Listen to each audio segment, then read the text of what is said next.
আমরা দেখেছি যে সিলেট থেকে আসার পথে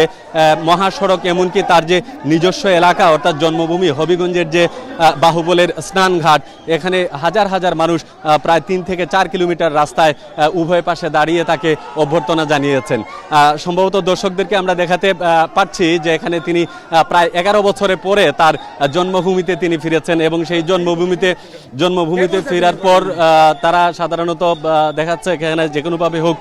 তারা আত্মীয় স্বজন থাকার কারণে আসলে অনেকটা আবেগ আপ্লুত এবং অনেকটা হেসেলের মধ্যে আসলে তারা ছিলেন, যেহেতু দীর্ঘ জার্নি করেছেন এবং দীর্ঘ জার্নি পথে আজকে এখানে আসার পরে মূলত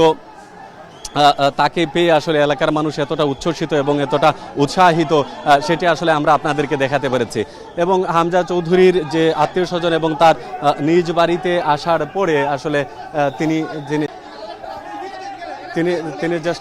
যেটা করেছেন যে নানানভাবে এখানে তাকে আসলে মানুষজন দেখার জন্য জমা হয়েছেন এবং আমরা দেখেছি সকাল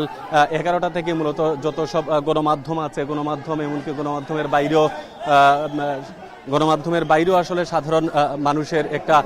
বিশাল পরিচিতি এখানে তার থাকার কারণে আসলে তাদেরকে কন্ট্রোল করাটা খুব কঠিন এবং আইনশৃঙ্খলা বাহিনীর সদস্যরা আসলে যথেষ্টভাবে আসলে চেষ্টা করে যাচ্ছেন যে মানুষ যাতে ভেতরে প্রবেশ না করে। বাহিরের অবস্থা আসলে এতটা শোচনীয় এবং এত মানুষ তাদেরকে নিয়ন্ত্রণ রাখাটা আসলেই কঠিন। যদিও আসলে একটি সঠিক ব্যবস্থাপনার দরকার ছিল, যেহেতু হামজা চৌধুরী দীর্ঘ 10-12 বছর থেকে তিনি ফুটবল খেলেন এবং প্রফেশনাল একজন ফুটবলার, যিনি ইংলিশ প্রিমিয়ার লিগ সহ ইউরোপের বিভিন্ন ক্লাবে তিনি খেলেছেন, এমনকি ইংল্যান্ডের একটি ক্লাব ইংল্যান্ডের অনূর্ধ্ব-21 এবং অনূর্ধ্ব-19 তিনি কিন্তু জাতীয় পর্যায়ে ইংল্যান্ডের হয়ে খেলেছেন এবং তার এই অর্জন আসলে খাটো করে দেখার নয়। আমরা চেষ্টা করেছিলাম আসলে যে এই যে হামজা চৌধুরীর যে আগমন উপলক্ষে মানুষের যে উৎসাহ উদ্দীপনা সেটাও দেখানোর জন্য, যে বাংলাদেশ ফুটবলের জন্য এটি আসলে খুবই জাগরণীয়মূলক একটি মুহূর্ত। কারণ আমরা দেখেছি যে বাংলাদেশের কোনো ফুটবলারকে নিয়ে এই ধরনের উন্মাদনা আসলে লক্ষ্য করার মতো, যে একজন ফুটবলারকে কেন্দ্র করে পুরো এলাকার মানুষ এবং আগ্রহে অপেক্ষা করা, সেই অপেক্ষার প্রহর আসলে শেষ হয়েছে। এবং আমরা যদি একটু বাহিরের পরিস্থিতি দেখাতে পারতাম, সেটা বোঝাতে পারতাম যে বাহিরে কেমন মানুষ রয়েছেন এবং তাদেরকে আদৌ আসলে কন্ট্রোল করা সম্ভব কিনা সেটা অনেকটা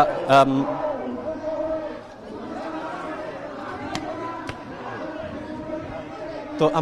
আমরা যেটা দেখেছি যে এখানে তো আমরা দেখালাম যে আসলে বাহিরের যদি আমরা দেখাই যে কত মানুষ রয়েছেন এবং শত শত মানুষ, হাজার হাজার মানুষ আসলে তার বাড়ির বাহিরে অপেক্ষা করছেন এবং এখানে যে আনুষ্ঠানিকতা হওয়ার কথা, সেই আনুষ্ঠানিকতায় আসলে হামজা চৌধুরী এবং তার পরিবারের সদস্য ছাড়া আর কাউকে আসলে ভেতরে প্রবেশ করতে দেওয়া হচ্ছে না। শুধুমাত্র আইনশৃঙ্খলা রক্ষাকারী বাহিনীর সদস্য এবং হামজা চৌধুরীর পরিবার এবং তার আত্মীয় স্বজন যারা আছেন তারাই কিন্তু ভেতরে রয়েছেন এবং তিনি দীর্ঘ ক্লান্তি শেষে যেহেতু তিনি এসেছেন, সুতরাং এই ক্লান্তিবোধ থেকে আসলে তাদেরকে এই মুহূর্তে আসলে তাদের যে বিশ্রাম দেওয়ার একটি বিষয় সেটিও মাথায় কাজ করছে। হয়তোবা তার পরবর্তী মাঠে আমরা দেখেছি যে বিশেষ করে হামজা চৌধুরীর বাড়ি স্নানঘাটের যে জায়গাটিতে আছে ঠিক তার পিছনে একটি মাঠ রয়েছে, খেলার মাঠ। সেই খেলার মাঠেই আসলে গ্রামবাসীর পক্ষ থেকে বা এলাকাবাসীর পক্ষ থেকে তাকে সংবর্ধনার একটি আয়োজন করা হয়েছে। হয়তোবা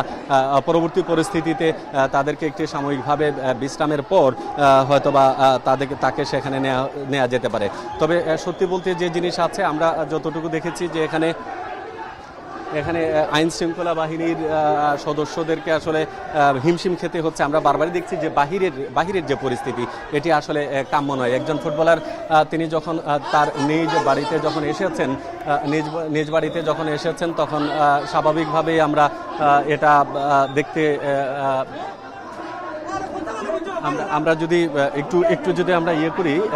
বলি যে হামজা চৌধুরী আসলে দীর্ঘ 11 বছর পর তিনি বাংলাদেশে আসলেন এবং তার জন্মভূমিতে আসলেন। এখানে আসার উদ্দেশ্য হচ্ছে যে যেহেতু বাংলাদেশ ফুটবল ফেডারেশনের পক্ষ থেকে অর্থাৎ বাফুফের পক্ষ থেকে ইতিমধ্যে তাকে জানানো হয়েছে যে তিনি আজকে সিলেটের যে হবিগঞ্জের যে তার গ্রামের বাড়ি সেখানে তিনি থাকবেন।